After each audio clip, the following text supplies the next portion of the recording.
Bismillah ve salatu ve selamu ala Resulillah ve ala alihi ve sahbihi ve men valah. Celaleddin Suyuti rahmetullahi aleyh'ninki Halifeler Tarihi namlı kitabıdaki dersimizin devamında bugün Hazreti Osman radıyallahu anhu'niki cismani kurulması kandaktı deydi.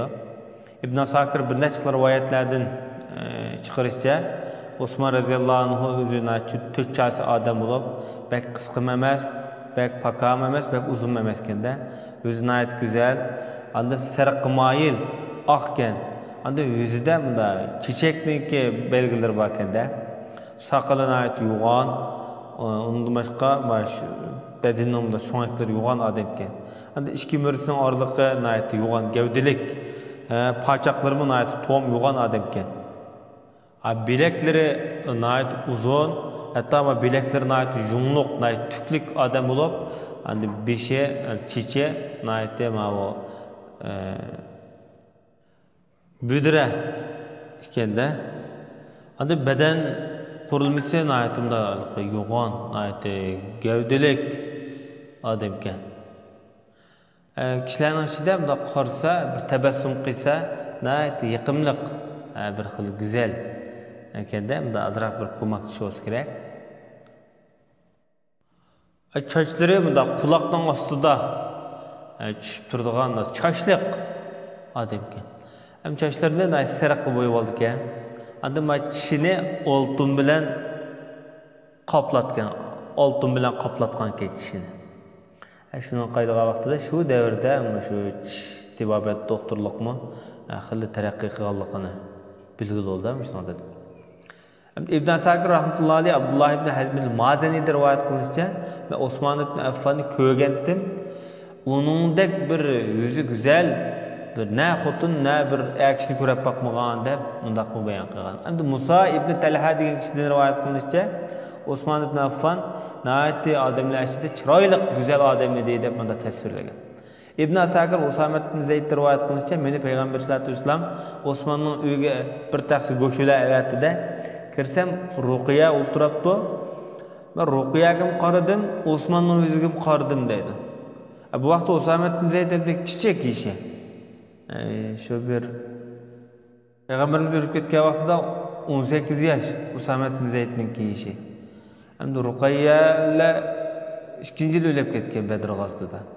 Demek şu vaqtda 11 yaş etrafındaki vaqtlarda, 10 yaş etrafında. Sonra qaytib kelip ben Peygamberimizden sordum. Bana gap qilib, "İşkisini qaçaq kirdingmi?" depti. "Ha" desem, "O işkisimi yaxshi, güzel bir er ayolni ko'rgan bitim" depti. "Yo'q, ya Rasululloh" deb javob bergan dedi.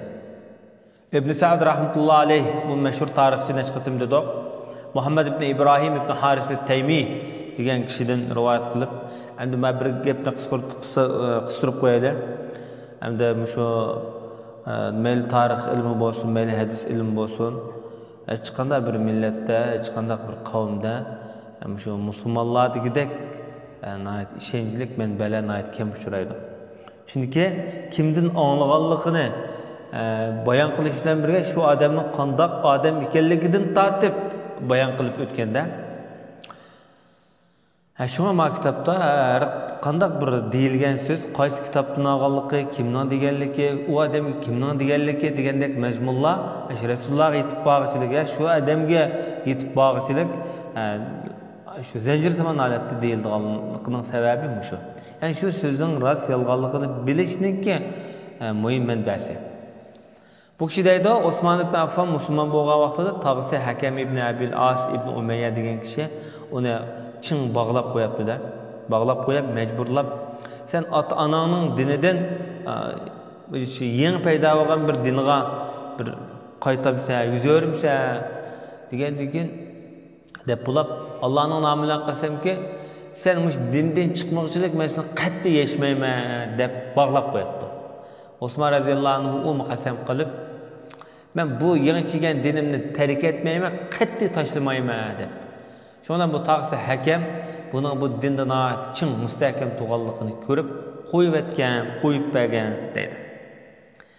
Ebu Ya'la degan kishi Anas ibn Malik'te rivayet kılışça Müslümanlardan Habeşistan'a ailesi bilen tunji qatim hicret qilgan kishi Osman ibn Affan bulup Peygamber aleyhissalatu vesselam bularga dua qilib, ularga Allah hamroh bo'lsin. Osman o'zining oilasini elib Allah uchun hicret qilgan tunji kishi bo'ldi. Lut aleyhissalamdan keyin tunji kishi bo'ldi degan. Lut aleyhissalam o'zining oilasini elib bir hicret qilgan ekan. Bundan keyin oilasini hicret qilgan tunji kishi yana Osman ibn Affan deyildi. İbn Adi degan olim Oyisha radhiyallohu anha rivoyat qilib bu kishida Peygamberimiz qizi Ummu Kulsumni Osmonga yotib qilgan vaqtida o qizbalga debdiki, qizim, yo'ldoshingiz dadingiz İbrahim alayhissalomga va dadingiz Muhammadga o'xshaydigan birdan bir odam deb shunday tavsiya qilgan. İbn Adi ibn Asakir Abdullah ibn Ömer'de rivoyat qilinishicha Peygamberimiz shunday degan ekan, biz Osmonni dadamiz İbrahim aleyhissalatu vesselamga o'xshatamiz degan. Mijazi, axloqi, sifati degandek.